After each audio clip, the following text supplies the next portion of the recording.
Hey book girlies, I'm Sara. Hey gamer guys, it's Ian. Oh, I was wondering if we were going to do a bit where you just never say it right. I'll forget again. Oh, and you're listening to a pod of sass and sarcasm. Yay. You don't have to say something every time right there. We can just dive into the theme music, you know? Okay, whatever.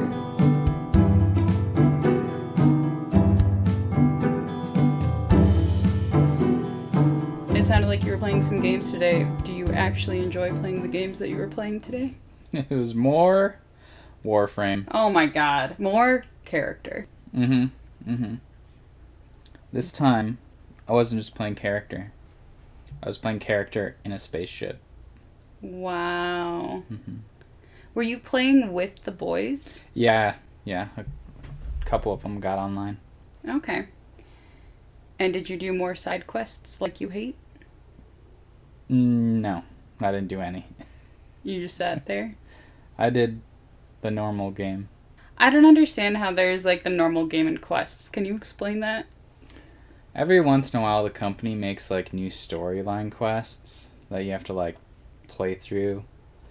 And it like kind of gives you more lore and it's like more dynamic, and so it kind of has like a purpose instead of just quick play, I guess. So you like the quick play? Yeah. Which is what? It's more normal. It's like there's like executions, there's spy missions, there's defense missions, and then there's capture missions. What is I am caught on executions. What does that mean? It means you kill a bunch of people. That's what it sounded like. Mm-hmm. Okay, so, right on point. That's horrifying. Well, yeah, the setting isn't very nice. So what's the premise of this game? Because you don't explain much of anything ever when you talk. It starts as you wake up in a Warframe. In a character? Ew. You are the character. You are the Warframe, and you don't know that you're not the Warframe. You're your operator. Okay. And that storyline is revealed to you through quests. Well, they kind of like bring on quests to give you new mission types and like new locations. So every time they release new stuff, you have to go through some quests. Interesting. And you don't like the new quests? You would just I like the new quests. I don't like the really obscure, boring, lame quests that they make you go through to explain what you're doing, because it makes no sense. Maybe it's just so that later something will make sense. Yeah, their storytelling is bad. It's like really bad. That's unfortunate because you really like story games. Yeah. Some games I just like to play because they're fun to play. And this one is just all gameplay. So you like it just because it's fun to play? Just because it's fun to play. My friends play it every once in a while. And I like grindy games. So, like, you have to do actions over and over again to, like, build up resources. Oh, okay. And you use those resources to make new stuff. Okay. Yeah, I'm waiting for you to get back into your, like, farming games and seeing how much you can actually talk about doing the same thing over and over and over again. The funny thing is, grinding games, a lot of the terminology is, I farmed for this item. Oh, of course it is. You just really want to be a farmer. Except for not in real life. You recognize no, it's too much work and it stinks. Not for you. Not for me. All right. Well, quick summary of where we're at. We are reading Here There Are Monsters by Amelinda Berube. And basically, last time we found out that there's this girl, Skye, whose younger sister, Deidre, has gone missing. We don't know if she's been kidnapped. We don't know if some weird magical intervention kind of thing happened. We don't know if she ran away. But for one reason or another, Deidre wasn't home when she was supposed to be. And so the police get involved. They find her boots, but nothing else. And this is Halloween, or the day before Halloween. So it's getting cold, probably. We don't totally know where we are, and I think that's maybe on purpose, because maybe it's like, could be anywhere, who knows. But anyways, so we're assuming it's getting cold, and so being anywhere without boots, without a jacket is spicy. Deadly. Deadly, that's a better word for it. And then there was a little bit of a flashback talking about when they first moved to this place and why they first moved to this place. And it seems like Deidre is very troubled, and that there's some kind of like tension between Deidre and Skye, as far as like Skye always has to protect her and is kind of reluctant to take on that role, and stuff like that. And Deidre seems very immature for her age. She's 13, but like kind of acts like a 9-year-old and whatever. And yeah, and then what was the last part that we came back to? Was it that they brought home her boots? They brought home her boots. Was that the last part? Pretty much, I believe. Okay. So then this next chapter, chapter 3, starts off, we're back in time again, and this time we're 4 years ago. Oh, so okay. We're not, it's not the recent past. It's like a long time ago, presumably before any of the troubles started. It's Halloween. And so, of course, wherever they're at, this is, it seems like it must still be somewhere in the Midwest, because, of course, there's a blizzard on Halloween, which, that's nostalgic as fuck for me. Like, not necessarily nostalgic, but, like, I always remember having to put on like a snowsuit underneath my costume, and they talk about how they had to put on their snowsuits underneath their costumes, and I'm like, oh, I feel that so hard. So in this flashback, Deidre's 9, Skye is 12, and this is the first time that their parents are allowing them to go trick-or-treating all by themselves. And of course they dressed up as the queens of their make-believe kingdoms, and again, snowsuits under their dresses, nostalgic as fuck. At the end of the night, as they're hauling their pillowcases of candy home, they pass a playground that's occupied by a few noisy teenagers, but they keep walking, and at first they're not paying any attention to the teenagers. But then, Deidre kept glancing behind us in the dark. "They're following us," she muttered. "We should double back," I whispered, thinking it was part of the game we'd been playing. "No, for real," she said. "Behind us." "What, them?" The teenagers from the park were shambling through the snow at the top of the hill, silhouettes in the orange light. "Give me a break. They're going home, just like we are." "They're following us," Deidre insisted. "I heard them." "They are not." I quickened my pace and pulled ahead of her. "Come on, don't be ridiculous. It's not like they're sneaking up on us or anything." "I want to call Dad." Her whine set my teeth on edge. "No." If our parents caught wind of that kind of worry, they'd never let us do this again. The Queen of Swords would not be ruled by fear. Which I think is really kind of interesting that Skye is so concerned about, like, why she makes decisions. It's like, she's like, I don't want to make any kind of decision out of fear. And I'm like, fear isn't necessarily, like, you shouldn't make every decision out of fear, but it's not necessarily a bad thing to make decisions out of it. It's just, I don't know, Yeah.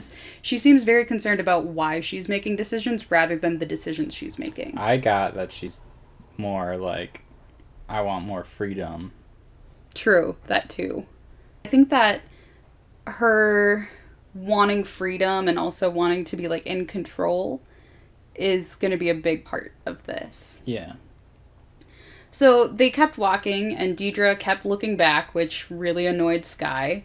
But eventually, even Skye couldn't deny that the teenagers were, in fact, behind them and gaining on them. But she kept walking because she's like, well, maybe they live over here. You don't know that, and whatever. And she never let Deidre catch up with her. She never stopped or anything like that. And then suddenly she hears her sister cry out, and that's when she finally turns around to see two teenage girls accosting Deidre. One of them is trying to take her pillowcase of candy because teenagers are awful. It wasn't that I froze, that I couldn't move, that my limbs wouldn't obey me. I just didn't react. I stood there, a few yards down the sidewalk, and calm wrapped me like a blanket. Deidre was freaking out over nothing as usual. It was fine. Everything was fine. My sword stayed pointed down in the snow, my pillowcase clutched in one hand between my knees. I watched. I just watched. Which I'm like... What do you mean nothing's happening? Like, I what the fuck, Skye? Like, that, I get that she's 12. So, like, I have to remember she's not the, like, 16-year-old that we're usually dealing with. She's 12. She's probably scared, but she won't admit it. But I'm like, what do you mean Deidre's, like, freaking out over nothing? Like, that would freak me out if there were, like, if I turned around and there were, like, two girls trying to steal trying to steal from you. Like, I'd be like, what the actual fuck? Like, that, I don't think that Deidre's overreacting at all, but okay. So Deidre and the teenager wrestle over the pillowcase for a second, and the teenagers are taunting her the whole time. They mocked her about how she'd wanted to call her dad, which means that they were close enough the whole time to, like, hear that whole conversation, which I'm like, the fuck, Skye? I'm baffled by Skye's behavior in this. But anyways, so they mocked her, and then obviously since the teenagers are bigger and stronger, she basically yanks the pillowcase out of Deidre's hand, and that knocks Deidre to the ground. And the two girls laugh and saunter off. They don't even bother to run because they're like, what are these two little kids gonna do about it, you know? That's when it occurred to me that I should speak. That's when it broke over me. Fear. The knowledge that something bad had happened. Shouldn't have happened. That she'd been right.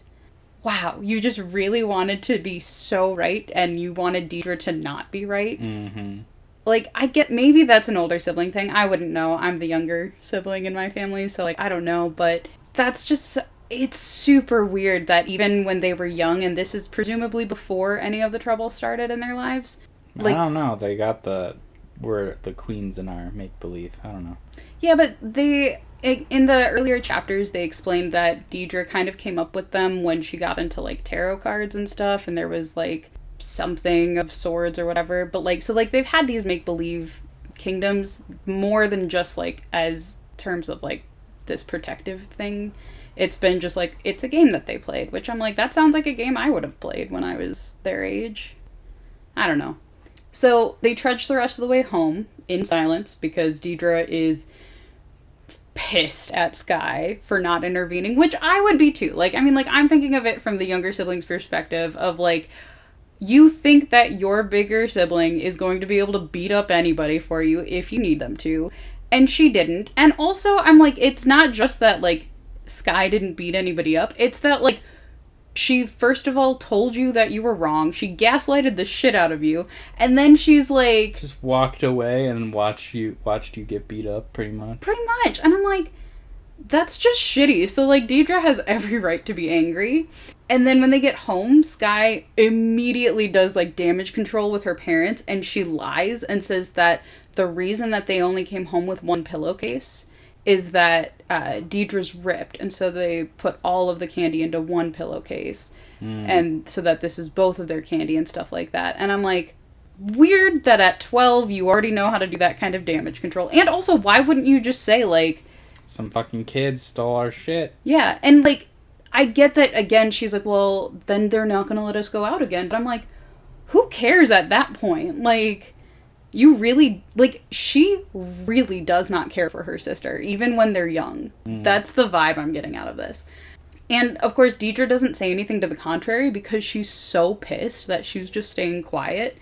And so, seemingly out of nowhere, Skye asks her parents if she can take a martial arts class of some kind. And her parents are like, why? And she's like, so I can be the Queen of Swords, I said. The Queen of Swords knows how to fight. We don't have to worry about you getting into fights, do we? No. I looked at Deidre. She met my eyes steadily, grave and regal. I'll only fight monsters. Their parents exchange a worried look, they consider it, and then they'll say that they'll look into it. Here, Deidre said, pushing a Mars bar across the table to me. They were my favorite. Spoils of war, Deidre shrugged. And so apparently their argument is over, which I'm like, I mean, I guess that is kind of how sibling fights go. It's like, you seem really pissed about something, and then you're like, okay, here you go. Like, because she is trying to apologize. She's like, I didn't know how to handle that situation, but I want to train myself to be able to fight off monsters, you know? And Deidre's like, okay, I accept that. And so Skye begins taking karate classes within the next few weeks, and pretty soon she starts handling all of Deidre's bullies, because Deidre has so many. It worked well for a while. It was like keeping lily beetles in check, picking them off before they multiplied. But last year, Deidre hit 7th grade, like a brick wall, and suddenly she was too tempting a target to ignore. They found their champion too, with Tyler egging them on, laughing, fearless. The goblin hordes weren't scared of me anymore, and there was only one of me. But I don't think about Tyler. I won't follow that path down into the valley, not even in my mind. I'm thousands of miles away, and I will never walk there again. Ooh.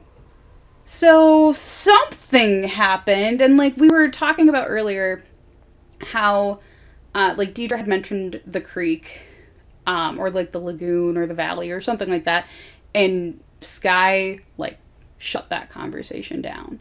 So I'm guessing this is where either Skye was assaulted or Deidre was, or something bad happened, and Tyler clearly had something to do with it. Mm-hmm. So then now we're back in present day. It's Halloween. Deidre's been missing for close to 24 hours now. And the family was told by the police to turn on every light in the house and leave the windows open and like certain doors unlocked and whatever in case Deidre came back.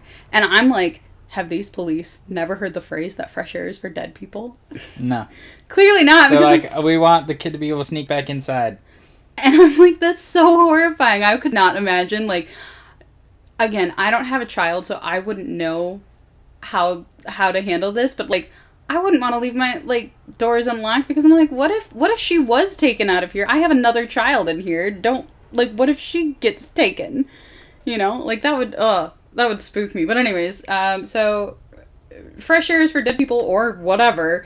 They leave all the doors open, the windows unlocked, all that kind of stuff. They have all the lights turned on.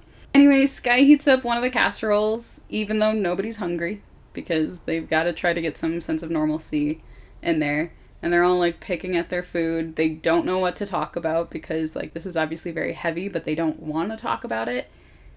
Without the constant throb of the helicopter blades, the quiet crouches over. That I can't even blame on not being able to read. I literally read that just fine and it just didn't come out of my mouth. Let's go back to without. Without the constant Fuck. I don't think you can read. I don't think I can read either. I think I've just been making up this stuff the whole time. Without the constant throb of helicopter blades, the quiet crouches over us, a living thing perched in Deidre's chair. The clock is as loud as rocks fall.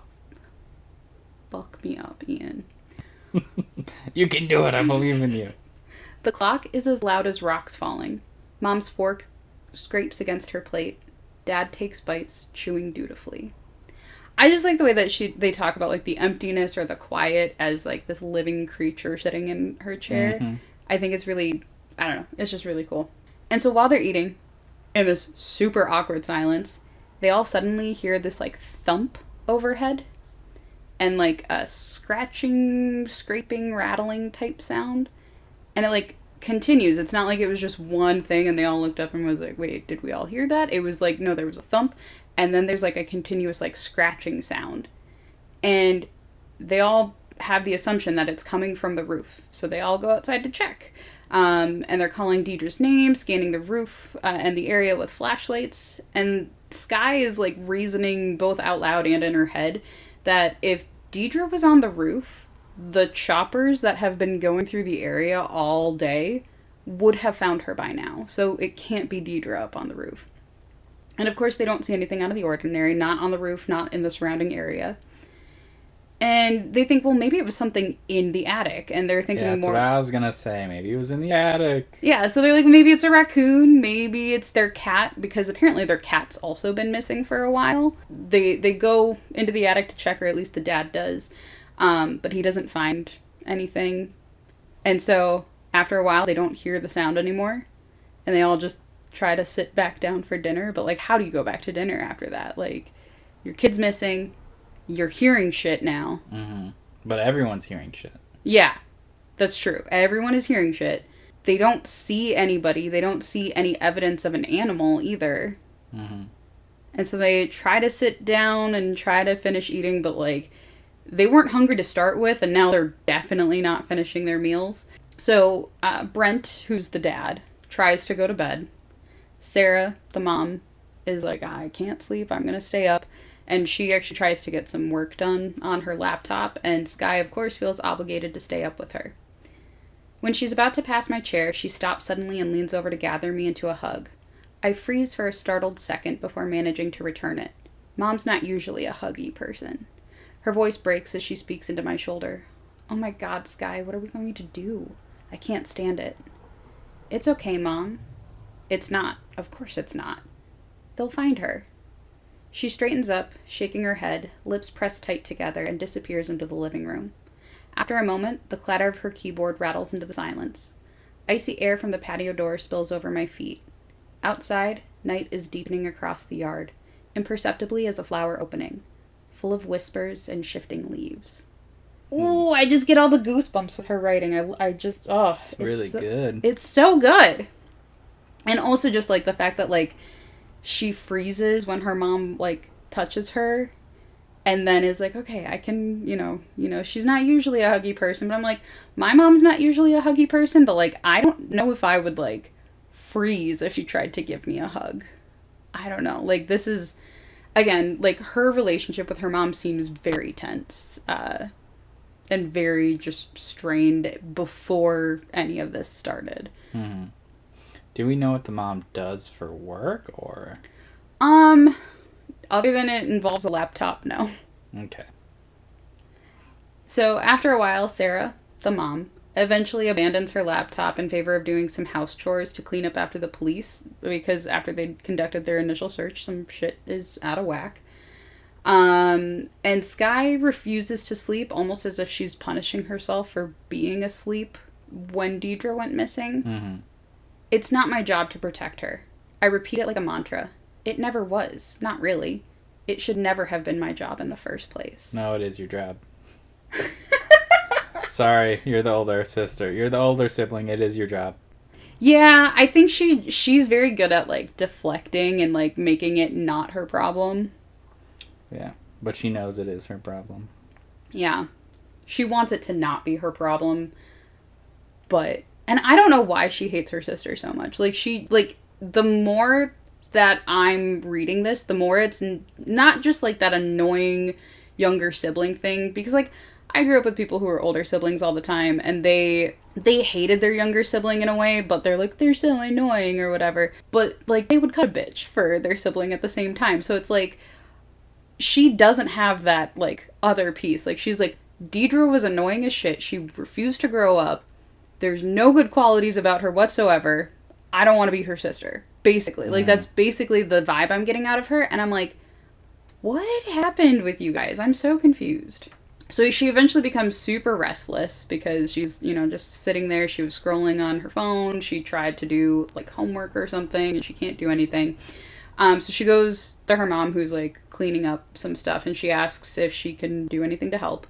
And her mom suggests that she clean off Deidre's bed since it's already been processed by the police. They took all the pictures of it that they needed. Mm-hmm. And so she's like, can you get those leaves out of there? You don't know what that's about, do you? I hug my elbows. Why would I? She shakes her head. I'm just asking. Which I'm also like, do you know what that's about?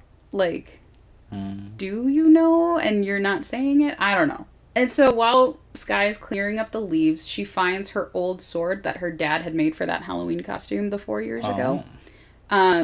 Apparently, the sword was under the pile of leaves, so, like, you don't see it from the top.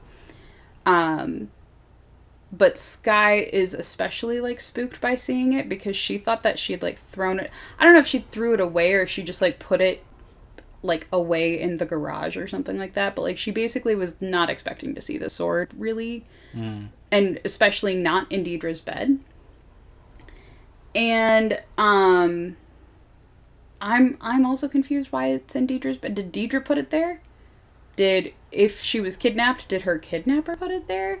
Or is it magic?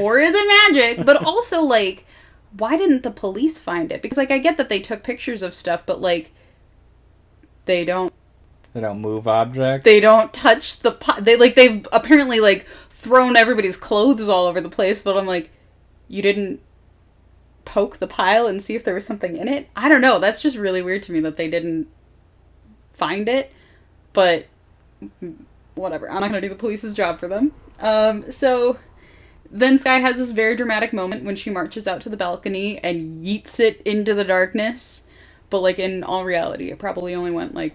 A couple feet, maybe a dozen or so. I'm wondering if, like, this sword does some, like, magical spooky shit. Like, what if it reappears in Deidre's room? Like, in her bed? Oh my god, that'd be so spooky. Or what if it becomes, like, Excalibur and it gets lodged into a stone? Or, like, on a more morbid and macabre side, what if it lands... Like, I'm kind of under the assumption that Deidre's dead. Like, I have a feeling that Deidre's dead. And I'm like, what if, like, wherever it lands in the yard, that's where, like, Deidre's buried? Oh. Yeah, no, I don't think so. Well, whatever. She finds this sword, she yeets it, and she goes back inside. Then she does the most obnoxious teenager shit I've ever heard of. What do you think she does? Plays music really loud. Worse than that. She thumps down the stairs to make her mom think that she's going into her room. But instead, she slips on her sneakers. Oh, she fucking leaves? She leaves! Oh my gosh. She sneaks out into the night. Literally, other sister gone. That's what I'm saying. I'm like, what the fuck is your problem, Skye? That is so, like, callous and, like, inconsiderate of you. Because, like, even if you don't care that your sister is gone and you're, like, all upset that she is in the first place and whatever, even if you were going out to look for her or whatever, this is so horrible that you just, like, how could you do that to your parents? Like... Again, I get you've got a strained relationship with your mom. I could never imagine having a relationship so strained that I would do that to my mom. Like, that would be horrible. So yeah, she leaves. So flashback to August. They'd been living in the new house for about a month, and Deidre and Skye finally have a chance to explore their new 2-acre property. And while they're exploring, Deidre keeps chattering on about how the forest is their kingdom, and it even looks like a castle. And so there is this one part, like when the police first got there, that they're like, do you know of anywhere that Deidre could have gone? And they're talking to Skye, and Skye's like, just the castle. And they're like, what castle? And her mom's like, oh, there's a dirt pile back over there that looks kind of like a castle, and that's, you know, where they hang out, or that's where Deidre at least hangs out, and stuff like that. So they're in the, like, little foresty part of their property, and Deidre's, like, going on and on about their castle and their kingdoms and all that kind of stuff.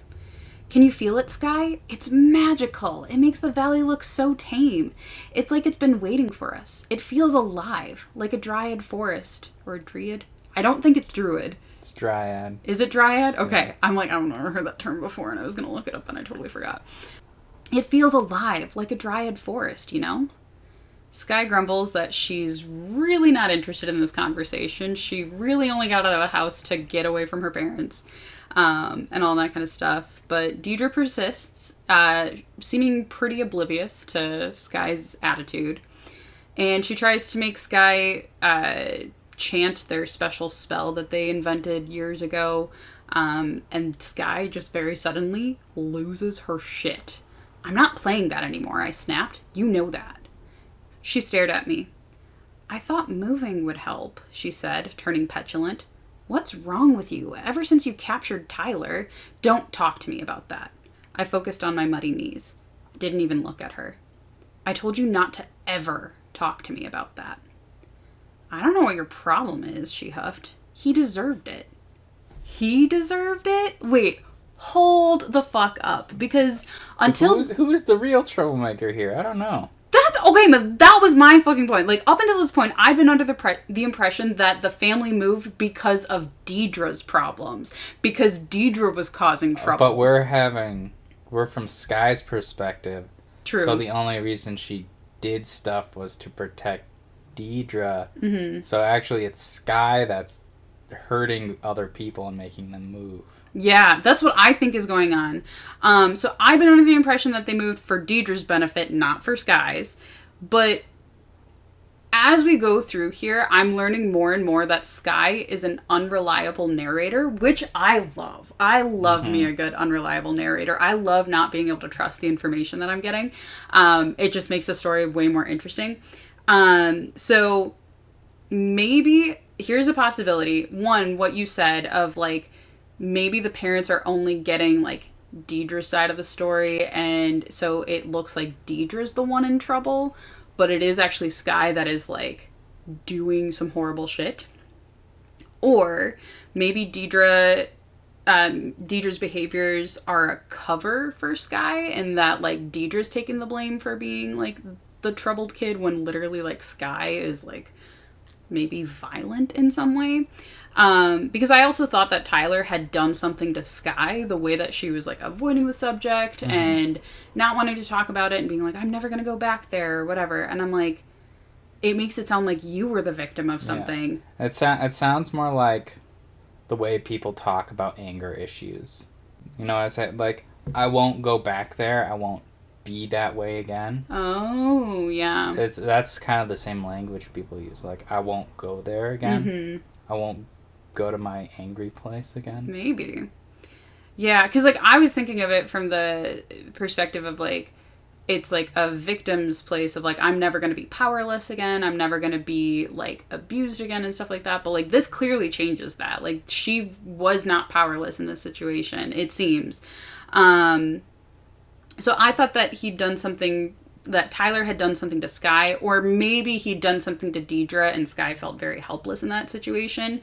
But now it really seems like Skye did something to hurt Tyler. Like, what if she killed Tyler? I don't think that happened, but, like, I think she seriously fucked Tyler up, and Deidre's taking the blame for that. And so maybe that's the reason for the move, is whatever happened to Tyler, maybe that's why they're like, we're gonna fucking get out of here because this family's gonna press charges or whatever. I'm, like, now gonna be playing the game of who's the monster in the story, because with a title like Here There Are Monsters, first of all, there's plural. There's more than one. But I think Skye has the capability of being, like, the biggest monster in this story. Just so far from her being very unreliable, knowing that she's trained in martial arts and, like, did beat up Deidre's other bullies before and stuff like that. I think maybe it went too far with Tyler in some way. And I'm also wondering if maybe Skye is responsible for Deidre's disappearance. Ooh.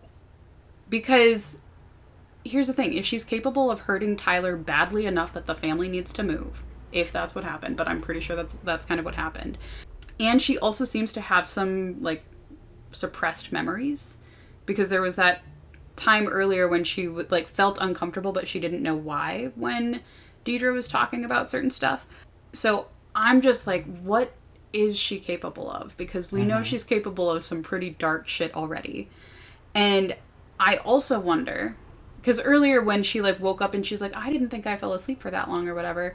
Maybe she didn't. Maybe she blacks out and, like, doesn't remember what she's doing. Because, like, and here's the thing, that happens a lot in, like, true crime cases where, like, the guilty person will claim that they black out, but they remember everything. But, like, it is a thing that can happen where, like, you get so enraged by something or whatever that you just literally, like, lose control of yourself and you have no recollection of it. And it's, like, it's this. So I'm wondering if it's maybe something like that. On a more annoying note, if this does turn out to be a true crime type story, then I'm really worried that they're going to make it into a dissociative identity disorder thing, or like it used to be called multiple personality disorder, because there's always this thing where, like, the person blacks out and when they're not in control of who they are and stuff like that. And I'm like, every fucking true crime story does something with dissociative identity disorder. And I'm like, please, all fiction true crime writer people, well, not true crime, fake crime writers, fiction crime writers, please stop using dissociative identity disorder, because it's been done. It's not that common. It is not nearly as common as people think it is because of all of these stories. What do you mean? I see it in soap operas all the time.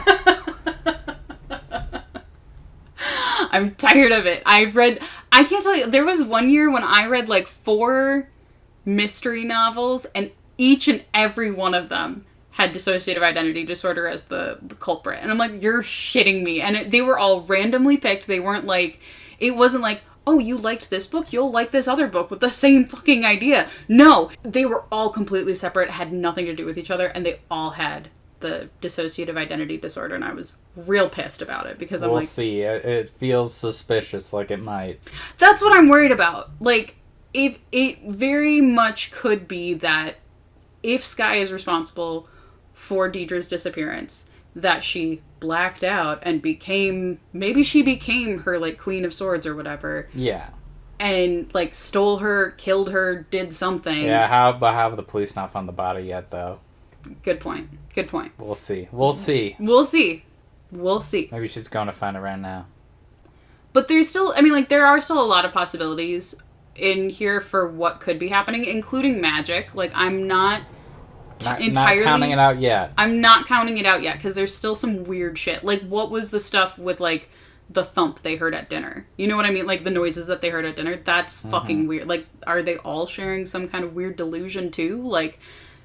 Something weird is afoot, but I do think that Skye is, like, the main monster in this story because she's untrustworthy so far and she is suspicious as fuck and she blacks out, I think, because, like, that also means, like, maybe she, like, blacked out when she thought she went down for a nap or whatever, and then she, like, only came to after she really did lay down for a nap after doing something nefarious. You know what I mean? So, but I'm not counting out magic. I'm not counting out somebody else is to blame for Deidre's disappearance and Skye is, like, in the middle of it somehow. Or maybe Skye is at fault. I'm not really sure yet.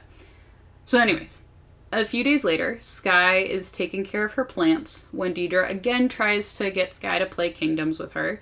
And of course, Skye just brushes her off. Skye, come be the Queen of Swords. I need you. I'm in the middle of something, I said. Come on, she said Come on, she said breathlessly, bouncing on the balls of her feet. It's amazing out there. You're not even going to believe it. Here, I found your sword. Come outside. Because again, this is before she had discarded it, apparently. And before Deidre disappears and it's in her bed and all that kind of stuff. So, like, all before that. Here, I found your sword. Come outside. Go ahead, I said, as neutrally as possible. It's not just me. It's our kingdom, Skye. It wants to meet you. Pretty please? Which this is why I'm like, I am not discounting magic yet, because, like, the way that Deidre talks about shit, I'm like, maybe magic is real. Like, I am so convinced because she talks about, like, the kingdom and the forest and, like, the creatures in there as if they are alive, which, I mean, like, I'm not saying that, like, the creatures aren't alive in there, but, like, as if the forest itself is alive and, like, sentient. And wants to meet her. Yeah, so it's like, I could believe it. I could believe that this is a magic thing. I really could. I could also believe that it's totally and 100% magic-free and that, like, somebody's just very mentally ill. Or multiple people are mentally ill. I'm not really sure. But anyways. It's not just me. It's our kingdom, Skye. It wants to meet you. Pretty please? I'm busy. You're just messing around with your stupid plants. At least plants are real. This is real. It's right out there waiting for us. If you would just... I'm not interested. I flung the words at her. And you'd better not let Mom see that stuff in your hair, referring to the fact that Deidre's wearing, like, a flower crown. Remember what she said about ticks? She hesitated a moment longer. Then she tossed back a "Fine!" and stormed out from the room. I couldn't make her grow up. If she was going to disappear into her imaginary world and make herself a target all over again, it wasn't like I could stop her. But she wasn't keeping me in there with her. Not anymore. Oh. Which, again, what the fuck happened before they moved? They were playing in the valley, and a guy was like, hey, fuck you guys. And she was like, no, I'm going to beat the shit out of you. Yeah, but, like... There's something, like, she's holding a grudge against this imaginary world or something like that, and, like, I don't know, there's something weird afoot. There's always something weird afoot in this book, but... Yeah, she refuses to participate in things because she thinks she doesn't want to. Who hurt them? Both of them, like, both of their ways of going through stuff seems like some kind of, like, trauma response as far as, like, refusing to grow up can be a sign that you have been traumatized in some way. But I honestly, like, the way that Deidre's going about it, it seems like you recognize that you're growing up and you just hate it, and you're like, I'm gonna fucking believe in Santa Claus, I'm gonna believe in fairies, I'm gonna believe in my stupid kingdoms, because I just want to hold on to it a little bit longer. I want to hold on to the fun me and my sister used to have. I want to... Right. And but so... my sister's not wanting to fucking play with me. Yeah. And then, like, Skye, I don't know, but, like, Skye wanting to, like, grow up before her time and wanting Deidre to grow up before her time seems like she was traumatized in a way where she was, like, forced to grow up in some way. And, like, not just the stupid Halloween time when, like, they got harassed by teenage girls. Yeah, we still don't know what the valley is. We kind of know that it's where they used to hang out. Yeah. But that's about it. And we don't know what happened there. Like, I suspect Tyler happened there. But what happened? Yeah. So, a few days later, one of the neighbor families in the new location, the Wrights, come to visit. And this is where Skye meets William, who was the guy that brought one of the casseroles when Deidre, like, disappeared and stuff like that. So this is, like, how she and William met each other. And the two of them, when he brought over the casserole, had some really awkward tension between the two of them. I couldn't tell if it was that, like, one of them had feelings for the other and the other one didn't, or if it's just, like, it felt like more than just, like, it's awkward that your sister disappeared. You know what I mean? Like, there seems to be some kind of weird history with them, which, again, is odd because the two of them, like met recently. So they met recently, and this is, like, them meeting. And when the Wrights arrived, Deidre was playing in her room, and the rest of them were, like, out in, like, the common areas and whatever.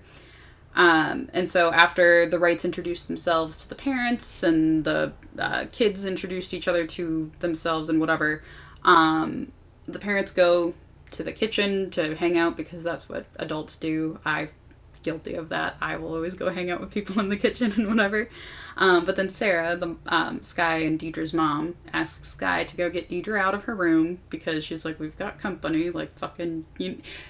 I don't know if your parents were ever like that, but my parents were like that, of, like, there's people here, so you need to be out here. I was already out there. Oh, okay. Well, I definitely have been dragged out of my room before, being like, there's fucking people here, you're gonna be polite, and you're gonna, like, help host and shit like that. And I'm like, okay, I don't know these people, but whatever. But, like, that was the vibe I got from this. And so Skye finds Deidre huddled on her bed, messing with a Tupperware container that's on her windowsill, and, like, there's, like, little things inside of it, and she can't quite tell what they are. And Skye asks, do you want to play Catan or something? She didn't answer. Deidre, Mom wants you to come out. Come on. I'm not going anywhere with them, she shot back sullenly. Who, the Wrights? You haven't even met them yet. I don't have to. I've heard all about them. They're invaders. Will you please just drop whatever stupid game you're... It's not a game. I don't want them here. The floor creaked behind me, signaling William's arrival. He stood at my elbow, flashed the same self-conscious smile. Hi, he said cheerfully to Deidre. She looked around at us, sidelong through her hair, and didn't answer. Weird. That she... I mean, but, like, at the same time, like, she's 13, and 13-year-olds are fucking weird. And... Yeah. And she's like, I don't want anything to do with them.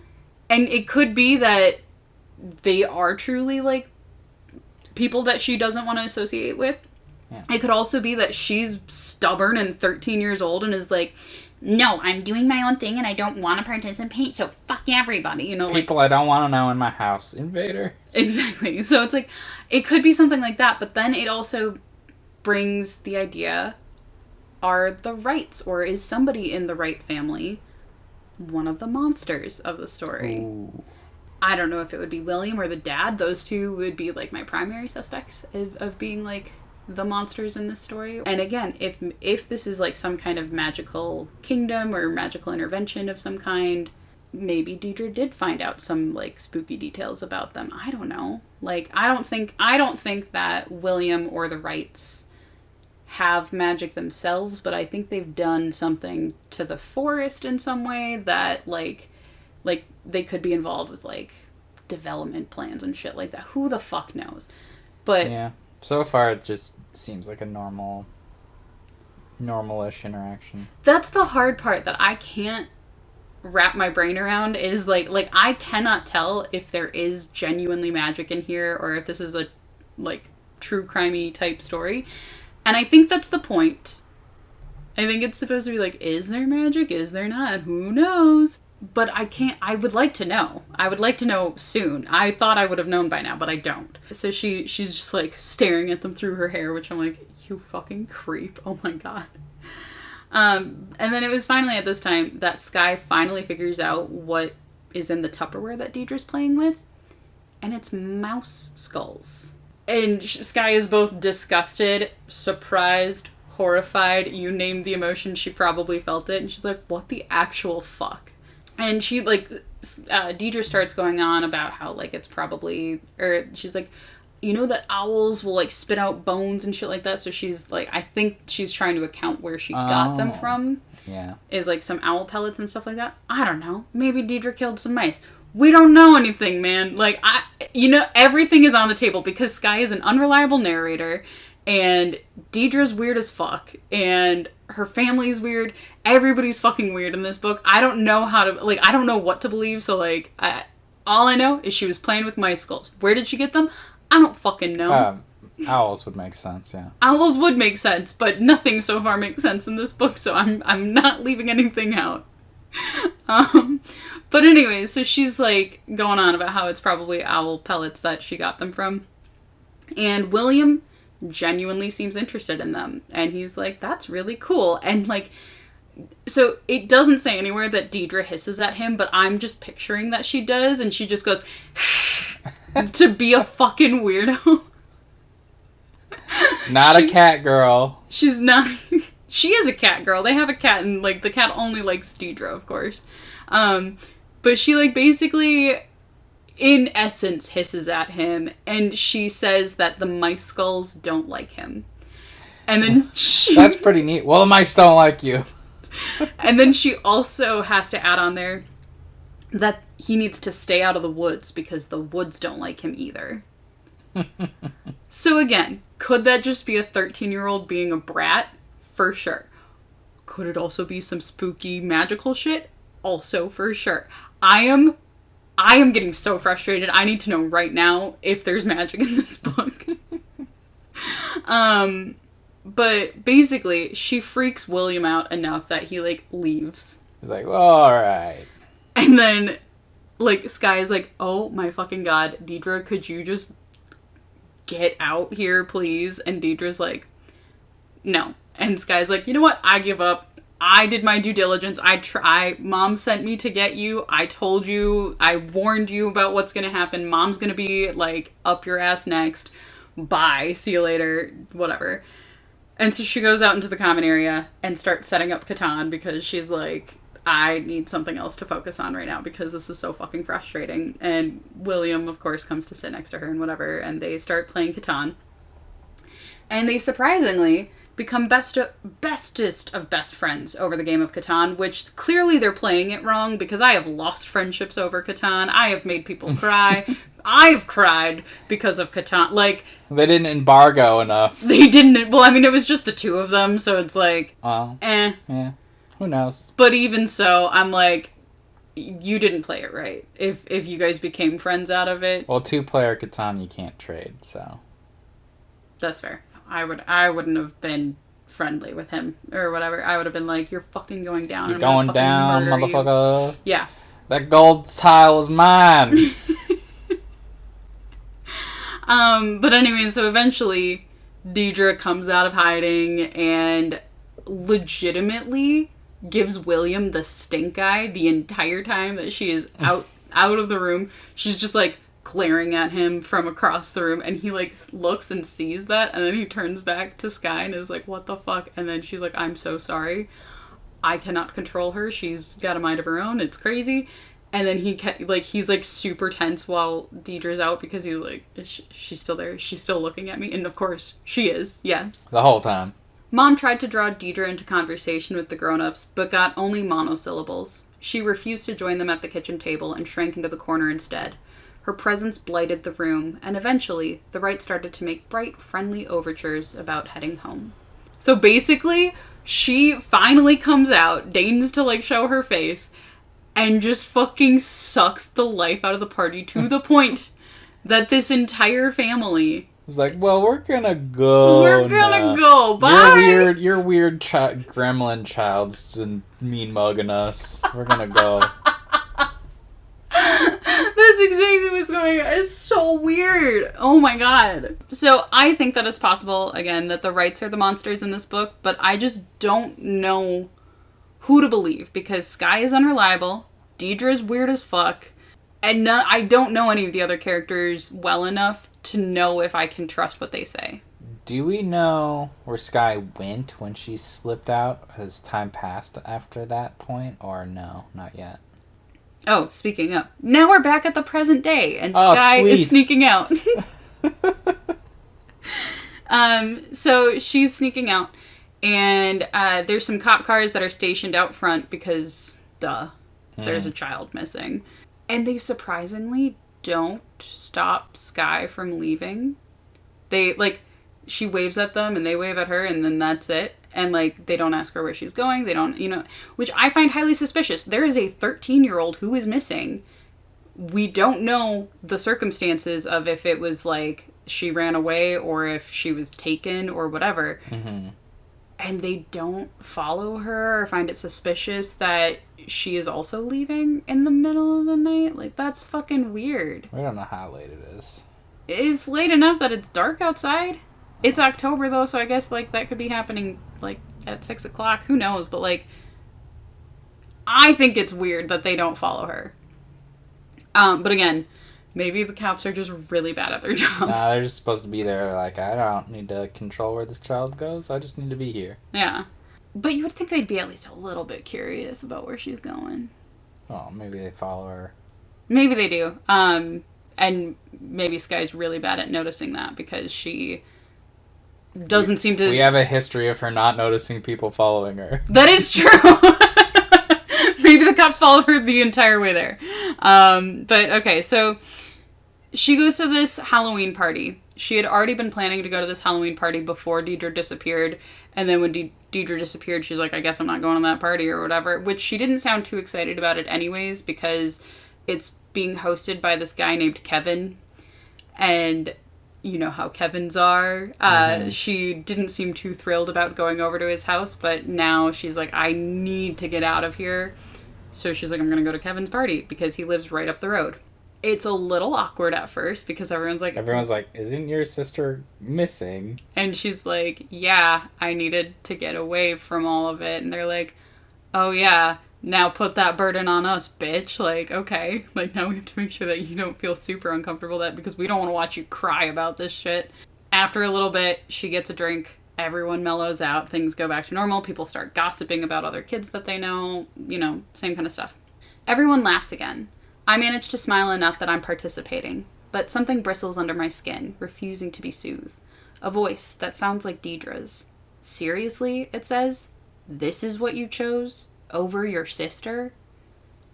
But it also seems like nobody at the party wants to leave Skye alone, which I'm like, I can't tell if that's sweet or just like weird. But when she's getting herself another drink, Kevin, who's the party host, tries to express his concern. He basically distastefully calls Deidre a freak. Oh. And he's like, didn't she, like, try to hex people in her class and then was, like, super surprised that it didn't actually work and stuff like that? And Skye is like, you need to back the fuck off right now. And he eventually does, but then as soon as Kevin backs off, then William comes over. And William's like, you and Kevin got off on the wrong foot. You guys need to, like, start again. And Skye accuses William of making excuses for him. So, like, I don't know what this history is with Skye and Kevin. Like, I don't know if he came onto her at one point because, like, he sounds like kind of a man whore based on the gossip that's been going around in their little circle. Basically, she's like, you keep giving him too many excuses. And then she's like, you know what? I don't know why I even came here. This was a bad idea. And so she just tries to leave. And then William offers to walk with her, and she tries to, like, brush him off and is like, no, please leave me alone. But, like, she almost hits him. Like, it's a big paragraph in there about, like, how she, like, almost hit him, and she's like, wow, drinking was a bad idea and shit like that. And I'm like, how long have you been at this party? Because I can't imagine that you're, like, drunk at this point, but, like, who knows? But, like, I'm like, how are you that out of control that you, like, almost hit a person just trying to be like, stop, don't come near me or whatever. But anyways, so on her way back home, she starts kicking herself for, first of all, letting Kevin get to her, and secondly, how she jumped to Deidre's defense so quickly, like it was a reflex. Like, she's mad that she started defending Deidre and being like, you need to back off when you talk about my sister there and whatever. Again, she doesn't like the fact that she protects Deidre, and I'm like, why? Like, what? I don't get it. I don't get that you don't care about your sibling that much. Like, that's so weird, but okay. And then suddenly, she hears a bell, like the kind that you would find on a cat collar. And again, their cat, the family cat, has been missing for several weeks now. Like, a couple weeks before Deidre went missing, the cat went missing.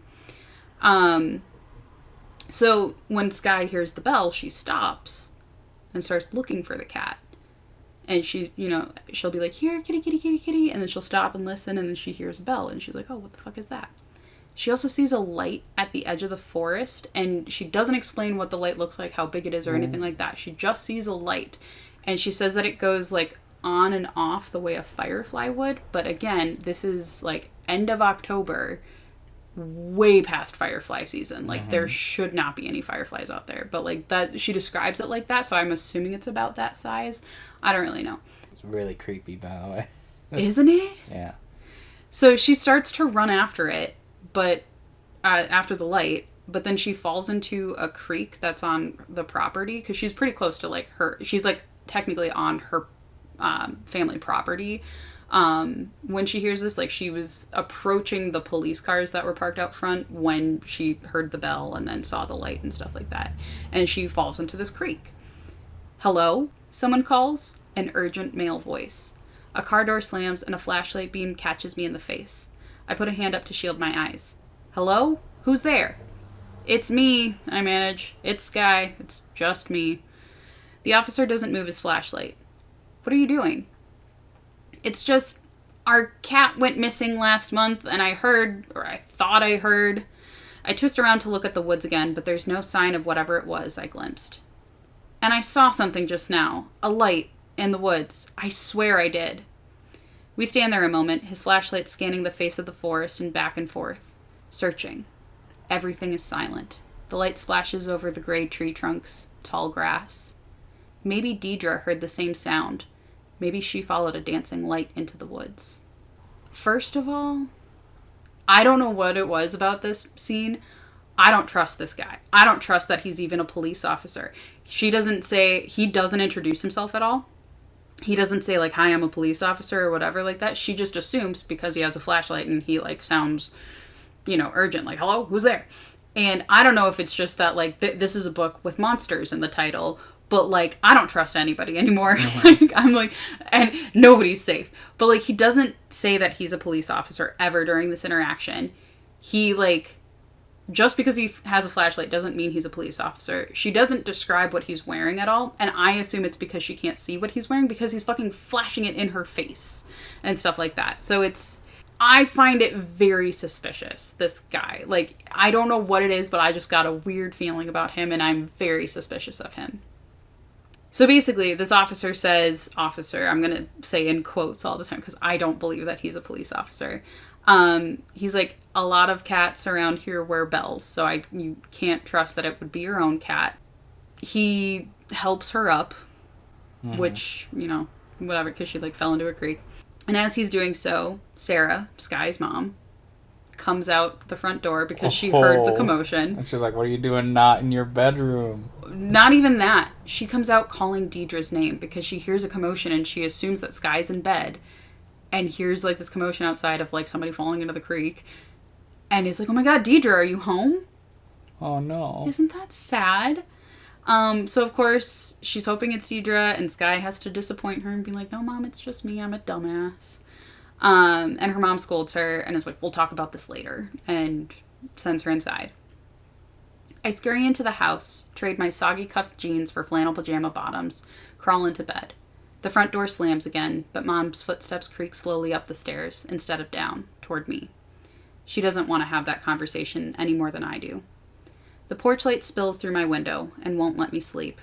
It's stupid, but it's Halloween, and it's almost midnight, and it feels like something was calling me, leading me on, leading me into the woods. Deidre would have followed it. Ooh. And that's where I'm at. That's the end. What a good ending of a chapter. Isn't it? That's so spooky, though. That, like, something... And this is, again...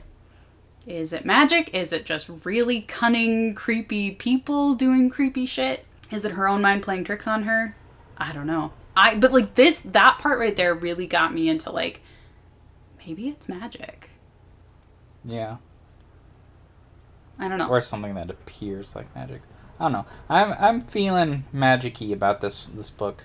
Mm-hmm. Like, even magic adjacent kind of thing. Like, maybe it is explainable by, like, something that's not magic, but it's, like, it's weird and mysterious, whatever it is. I'm spooked. It is spoopy. We're right in time for spoopy season, so. That's right. What did we learn today? Teenager's gonna teenager. They're gonna make the worst decision possible at every turn. True. Be very unreliable. No, I learned... What did I learn? Oh, I did learn that there are some games that are really bad at telling stories, which is unfortunate for the people who like storytelling games. But apparently you can still just play them for the gameplay, which is apparently just as fun as the story, which I don't understand how that works, but... Games live and die by the gameplay. Your story can be amazing, but if the gameplay sucks, no one's going to play it. This is going to be totally tangential and off topic. How is the gameplay in BioShock? Because I hear the story. Is that what it's called? I don't even remember if that's what it's called. It probably is what you're thinking of, but... Because I know that the story in that is apparently amazing. It's good. But the gameplay is also good? Yeah. They made 4 of them. I also remember that my friend in high school tried to get me to play BioShock and apparently wanted me to go through the whole game in like a day, which I was like, that's not going to happen. That's like impossible. But also they had like gone through the whole game and stuff like that. And like they were just appalled at my lack of control of my character. Like my character kept going into walls because I don't know how to use the joystick stuff. I can't. That is an acquired skill. And so they basically had to explain the story, and then they skipped a bunch of parts and then brought me right to the end, and I didn't get it. No, you can't show someone games like that, unfortunately. They were like, I thought you would like it because the story was so good. I'm like, I did not understand the story, though. That was my biggest problem, was I didn't know what the fuck was going on from start to finish. We were there for like 4 hours, and I was like, oh my god. But yeah. So, that has a good gameplay and a good story. Oh yeah. It's one of the better games. Cool. To have ever gamed. One of the better games to have ever gamed. Mm-hmm. When are you going to play something, like, more interesting and that you can actually talk about without it being confusing and needing half an hour of time to talk about? I don't know, when I'm tired of playing Warframe. I don't understand how you're not already tired of playing it, but okay. I don't know. Like, it's fun. Like, it's quick, it's fun, it's easy. All right. And I get to yell at my friends saying, quit taking forever, start the next mission. I suppose that we've reached the end of our podcast today, so we should promote our socials. All right. Do you remember what they are? I think so. All right, everyone. Follow us on Instagram at... A Pot of Sass. Shoot us an email at... apotofsass@gmail.com. Check out our Patreon. At patreon.com/aposas. That's APOSAS. Aposas with cinnamon. Ooh, hey nerds, quick update right here. Our Patreon is actually patreon.com/apotofsassandSarcasm. I think I just really wanted it to be abbreviated to Aposas and then didn't actually make that happen. So my bad. It's patreon.com/ a pot of sass and sarcasm. Oops. So, thank you so much for listening.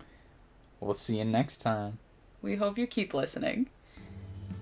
And stay sassy, nerds. Later.